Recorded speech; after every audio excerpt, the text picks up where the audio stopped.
Top quality और consistent performance के लिए सिर्फ सिल्वर पंप नाम याद रखना। મોકળો થયો છે। લાંબા સમયથી વિસાવદર બેઠક ખાલી પડી છે। હવે પૂર્વ ધારાસભ્ય હર્ષદ ત્રિપડિયાએ હાઈકોર્ટમાં કરેલી અરજી પાછી ખેંચી છે। ભૂપત ભાયાણીની જીતને પડકારતી અરજી કરી હતી। બાદમાં ભૂપત ભાયાણીએ રાજીનામું આપતા સીટ ખાલી પડી હતી। હાઈકોર્ટમાં અરજી પેન્ડિંગ હોવાને કારણે ચૂંટણી યોજાઈ નહોતી। આ સમગ્ર બાબતે ભૂપત ભાયાણીની પ્રતિક્રિયા સામે આવી છે। તેમણે કહ્યું કે હર્ષદભાઈના નિર્ણયને હું આવકારું છું। પેટા ચૂંટણીનો માર્ગ હવે મોકળો થશે। વિસ્તારના અટવાયેલા કામો પૂરા થશે। બધા આગેવાનો ખભે ખભો મિલાવીને કામ કરશે। પાર્લામેન્ટરી બોર્ડના નિર્ણયને પણ માનીશું તેવું ભાયાણીએ કહ્યું। તેમણે કહ્યું કે પાર્ટી બરાબર વિશ્વાસ મૂકશે અને સાથે કામ કરીશું। અને એક આવકારદાયક પગલું લીધેલ છે તો એ પગલાને હું આવકારું છું અને બિરદાવું છું। સાથે સાથે આવનારા દિવસોમાં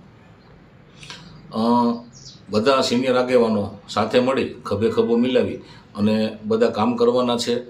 અને પ્રદેશ પાર્લામેન્ટરી બોર્ડ જે કાંઈ પણ નિર્ણય કરશે એ નિર્ણય સૌ માનવાના છીએ। અને પાર્ટી મારામાં વિશ્વાસ મૂકશે તો આવનારા દિવસોમાં બધા સાથે મળી અને કામ પણ કરશું।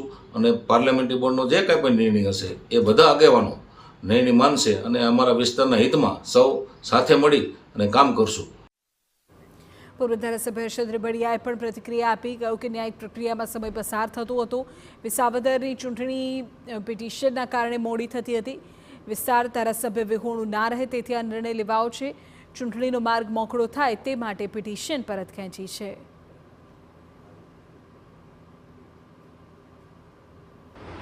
ન્યાયિક પ્રક્રિયામાં સમય પસાર થતો હતો જેથી કરીને વિસાવદર વિધાનસભાની ચૂંટણી એવું કહેવાનું હતું કે ભાઈ પિટિશનને કારણે લેટ થાય છે।